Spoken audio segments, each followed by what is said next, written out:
네, 안녕하세요. 송득범 변호사입니다. 네, 네, 안녕하세요. 그 옆에서 이제 그 말씀하신 사실관계들에 대해서 쭉 제가 이제 들었어요.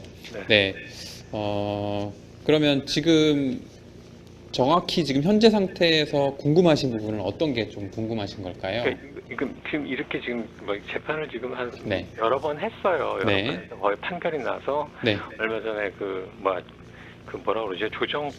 네, 조정권까지 간 상태인데, 네, 그러니까 저는 몰랐었는데 어머니가 전화를 그쪽에다 법률 상담을 할 수 있다고 그래가지고 전화를 아, 드렸나 봐요. 네, 네, 그래가지고 저희 같은 경우 사실 네, 정황상으로는 되게 억울하지만 네, 뭐 사실적으로 뭐 어떤 증거를 낼 수 있는 게 없잖아요. 그러니까 네, 어머니가 일을 하셔서 어머니가 산집이고 근데 네, 뭐 아버지가 뭐 92세에 돌아가셨는데 그때 음, 사람들은 전부 다 무조건 다 아버지 이름으로 이름으로 이제 다 집을 하잖아요. 네, 그렇죠? 그쵸, 네, 보통의 경우에 그렇게 했잖아요. 네, 근데 어쨌든 간에 이 아버지 이름으로 돼 있고 네, 뭐 실질적으로 산 거는 어머니고 네, 그 이 집을 산 거는 네, 저희 어머니가 한 50년 정도 일을 하셨거든요. 네, 50년도 일을 해서 네, 이 집을 사신 거고 네, 뭐 그쪽에서는 나는 이 집에 그 제적에 들어가 있는 사람이기 때문에 네, 뭐를 뭐 유류분을 청구를 하겠다. 네, 뭐 얘기가 된 거예요. 그래서 저희는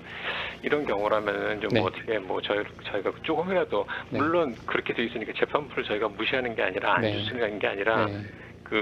그거에 대한 어떤 그 유류 네.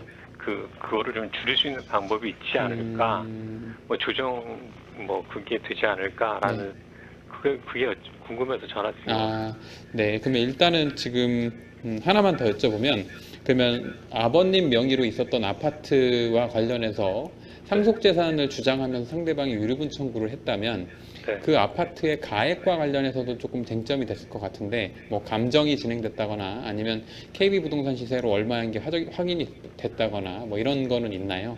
감정 평가를 받은 건 있죠. 감정평가를 상대방이 소송 중에 감정평가를 받은 거예요? 그러니까 네. 아니요 소송 전에 소송 전에. 감정 평가를 얘네들은 받은 게 있어요. 네. 그래서 그거 가액으로 지금 아마 재판이 진행되고 계신 것 같고. 그러니까 그게 네. 그 금액이 아니라 네. 지금 요즘에 아버지가 돌아가시고 난 다음에 갑자기 요즘에 막 그냥 그쵸. 집값이 네. 오르고 있거든요. 상승했기 때문에. 그래서 예. 그 오른 거에 대해서 저희는 그거를 혹시 감정평가 지금 말씀하신 그 네. 감정평가서를 가지고 간다면 네. 그게 조금 줄어들 수 있을까요? 아, 근데 이 부분은 이제 정확하게는 그 감정평가 받으신 시점은 언제예요? 그러니까 아버님이 돌아간 시점에 금방인가요? 아니면 돌아가기 전인가요? 돌아가신 후인가요? 돌아가신 후죠. 네. 돌아가신 후예요. 후에 네.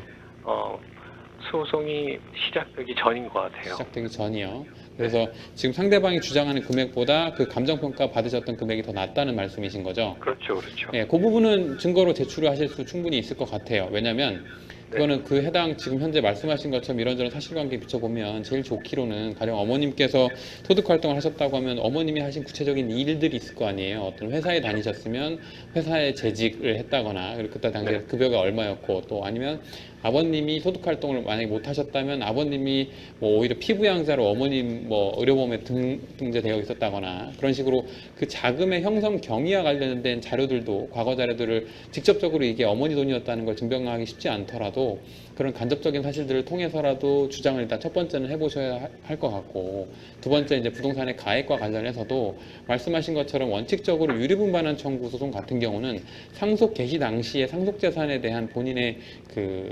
비율에 따른 청구를 하는 것이거든요. 그러면 원칙적으로는 그 사망 상속 개시 당시의 가액을 기준으로 하되 그 이후에 부동산 상승분과 관련해서는 원고와 피고 측이 각자 이제 법리적 주장을 해야 될 부분이라 그렇다면 방어를 해야 되는 지금 피고 입장에서는 그 상속 개시 당시에 정확한 그 부동산 가액에 대해서 제출하시는 것도 당연히 유리할 것으로 보이고요.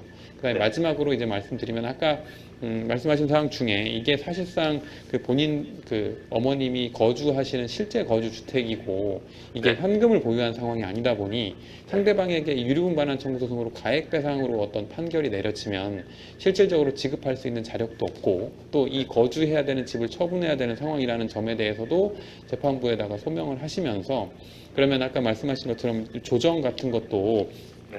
이게 지금 재판상으로 법리상 주장, 아까 말씀드린 저희 쪽에서 유의한 자료들은 충분히 더 제출을 하시면서 재판부에 소명을 하시고, 네, 법적인 부분뿐만 아니라 현실적인 부분까지 함께 소명을 하시고, 대신에 상대방과 조정 의사가 있으시다고 하시면 재판부에서도 반드시 이거 판결문으로 어느 한쪽의 손을 확 들어주고 어느 한쪽을 지게 되는 판결문을 꼭 쓰려고 하진 않으실 거예요. 그리고 그런 현실적인 사정을 고려하고, 또 반대로 상대방 입장에서 승소를 한다고 하더라도 이쪽에서 뭐 아파트만 있을 뿐이지 실질적으로 금원을 지급받는 게 시점이 늦춰진다거나 뭐 집행이 어렵다거나 이런 부분이 있을 수 있기 때문에, 그러면 조정이라는 절차를 통해서 조정해서 그러면 언제까지 얼마를 지급하는 것으로 제시를 하면 상대방이 수용할 수 있을지, 뭐 이런 부분에 대해서도 더군다나 상대방이 이제 혼외자이기 때문에 뭐 지금 함께 거주하고 있는 가족들과는 조금 다른 특수성이 있을 수 있어서, 그런 부분은 조정 과정에서 이쪽에서 제시하는 제안에 상대방이 수용을 하면 그 자체로도 이제 어떤 접점이 만들어질 수 있고요. 그래서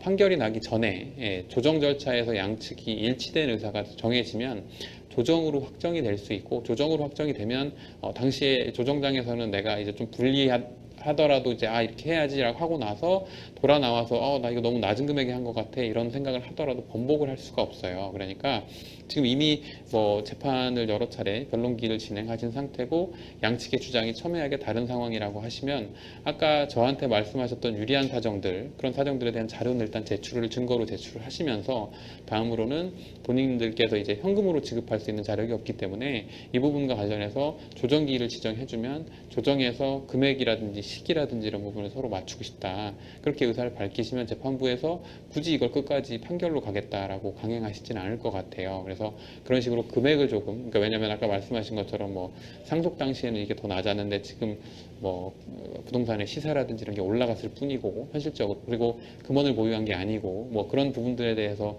여러 가지를 주장을 하시면서 상대방에 대한 지급 금원을 현실적인 부분으로 맞춰가시는 게 좋지 않을까, 일단 그렇게 생각이 듭니다.